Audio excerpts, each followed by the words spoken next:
Hello friends, कैसे हो आप लोग। उम्मीद करते हैं कि आप लोग बहुत अच्छे होंगे। आज हम डिस्कस करने वाले हैं एनसीईआरटी साइंस, जो कि 9th क्लास का होगा। यह चैप्टर नंबर 5 है। यह जो भी पॉइंट डिस्कस करने वाला हूँ यह एग्जाम पॉइंट ऑफ व्यू से काफ़ी महत्वपूर्ण होने वाला है। तो चलिए शुरुआत करते हैं बिना किसी देरी के। पहला पॉइंट है वर्टिब्रेट्स नामक जानवरों के समूह के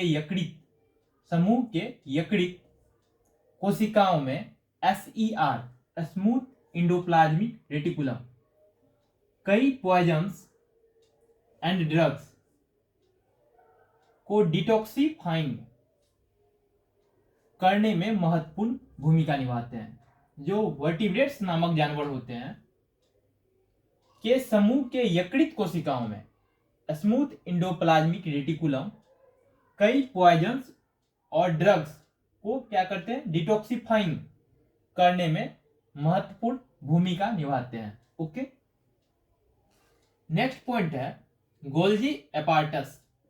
जो गोल्जी एपार्टस होते हैं जिसका वर्णन सबसे पहले किसने किया, कैमिलो गोल्जी महोदय ने किया था। जो गोल्जी एपार्टस है इसका वर्णन सबसे पहले कैमिलो गोल्जी ने किया था। ये गोल्जी एपार्टस के कुछ पॉइंट हैं, इसको भी देख लेते हैं। गोल्जी एपार्टस इसके कार्य में इंक्लूड है, शामिल है स्टोरेज, मॉडिफिकेशन एंड पैकेजिंग। जो गोल्जी एपार्टस होते हैं इसका क्या क्या काम है, स्टोरेज करना, मॉडिफिकेशन करना और पैकेजिंग।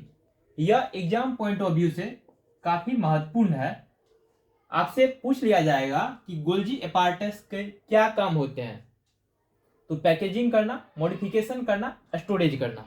ओके, नेक्स्ट पॉइंट है लाइसोसोम्स के निर्माण में भी शामिल होते हैं। ये गोल्जी एपार्टस जो है लाइसोसोम्स के निर्माण में भी शामिल होते हैं। ओके, नेक्स्ट पॉइंट है जब कोशिका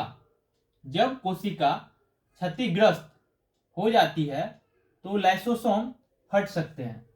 जब कोशिका क्षतिग्रस्त हो जाती है तो लाइसोसोम फट सकते हैं और एंजाइम अपनी कोशिका को पचा सकते हैं। ओके, जब कोशिका क्षतिग्रस्त हो जाती है तो लाइसोसोम क्या हो सकते हैं, फट सकते हैं और एंजाइम अपनी कोशिका को ही पचा सकते हैं। ओके, इसलिए लाइसोसोम्स को कोशिका के आत्महत्या बैग, सोसाइडियल बैग के रूप में जाना जाता है।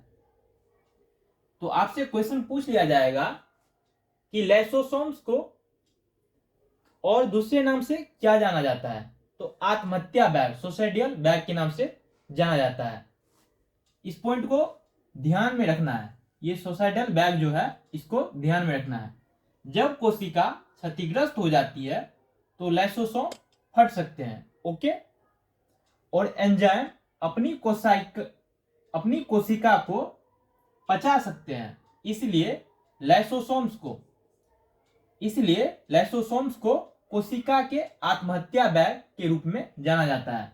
तो यहां क्वेश्चन बनता है कि लाइसोसोम्स को कोशिका के आत्महत्या बैग के रूप में जाना जाता है। तो आपसे क्वेश्चन पूछा जाएगा कि लाइसोसोम्स को और किस नाम के रूप में जाना जाता है, तो आत्महत्या बैग के रूप में। ओके, इसको ध्यान रखना है, यह एग्जाम पॉइंट ऑफ व्यू से काफी महत्वपूर्ण है। नेक्स्ट पॉइंट है माइटोकॉन्ड्रिया को कोशिका का पावर हाउस। जो माइटोकॉन्ड्रिया होते हैं इसको कोशिका का पावर हाउस कहा जाता है। यह भी एग्जाम में पूछा जाता है कि माइटोकॉन्ड्रिया को किस नाम से जाना जाता है, तो पावर हाउस के नाम से जाना जाता है, कोशिका का power house. Okay, next point है एटीपी, एडिनो ट्राइफॉस्फेट को कोशिका की ऊर्जा मुद्रा के रूप में जाना जाता है। जो एटीपी होते हैं, एडिनो ट्राइफॉस्फेट, इसको कोशिका की ऊर्जा मुद्रा के रूप में जाना जाता है। तो ये भी क्वेश्चन पूछा जाता है कि एटीपी को हम और किस नाम से जानते हैं? तो इसको कोशिका की ऊर्जा मुद्रा, ओके, इस रूप में जानते हैं। किसको? एटीपी को। ओके। नेक्स्ट पॉइंट है माइटोकॉन्ड्रिया के पास अपना डीएनए और राइबोसोम होते हैं। तो माइटोकॉन्ड्रिया के पास क्या होते हैं? अपना डीएनए और राइबोसोम होते हैं। ओके। नेक्स्ट पॉइंट है माइटोकॉन्ड्रिया अपने कुछ प्रोटीन खुद बनाने में एबल है, सक्षम है। जो माइटोकॉन्ड्रिया होते हैं यह अपना कुछ प्रोटीन जो है खुद बनाने में एबल होते हैं, मतलब सक्षम होते हैं, योग्य होते हैं। ओके। नेक्स्ट पॉइंट है प्लास्टिड्स केवल पौधों की कोशिकाओं में मौजूद होते हैं।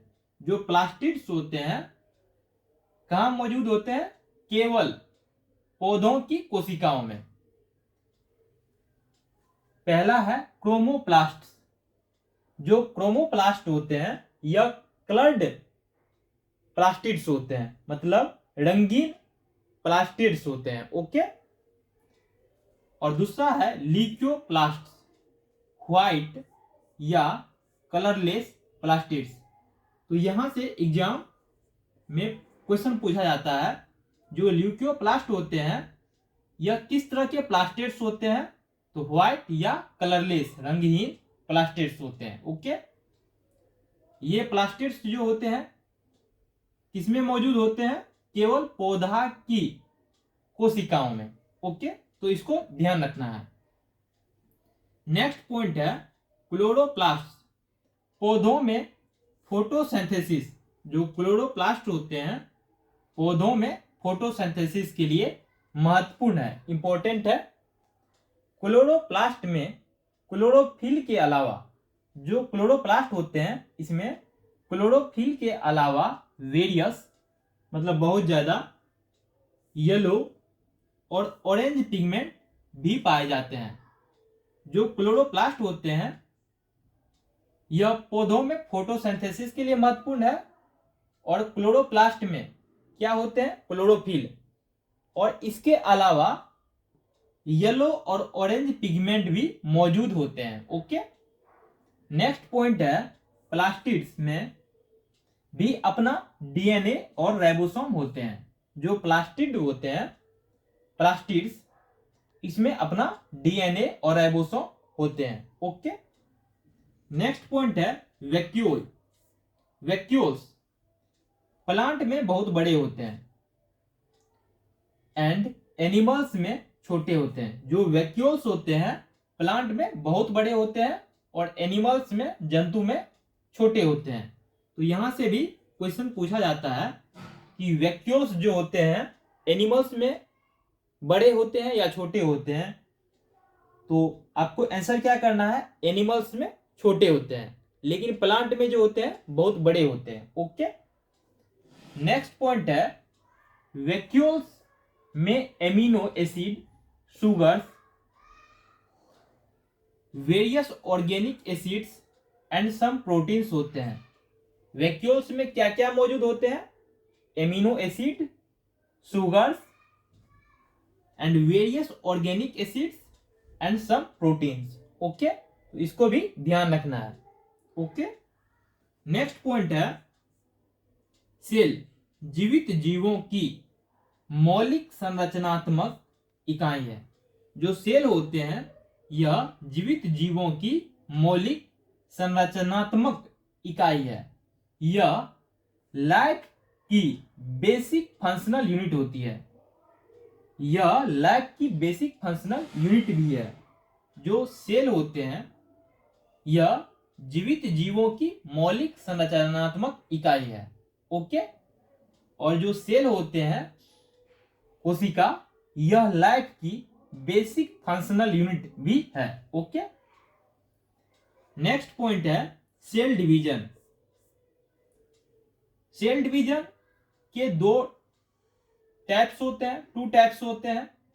पहला माइटोसिस।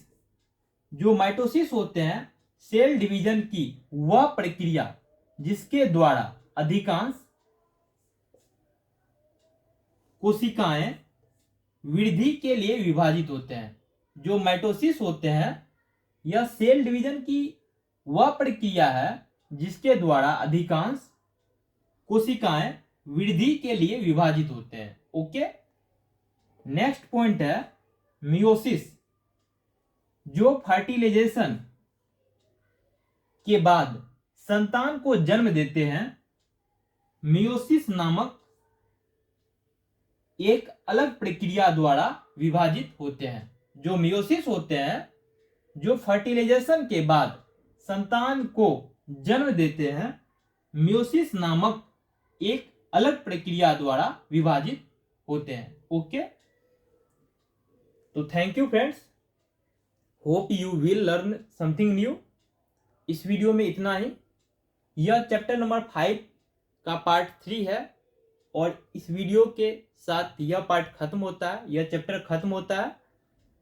तो thank you for watching this video.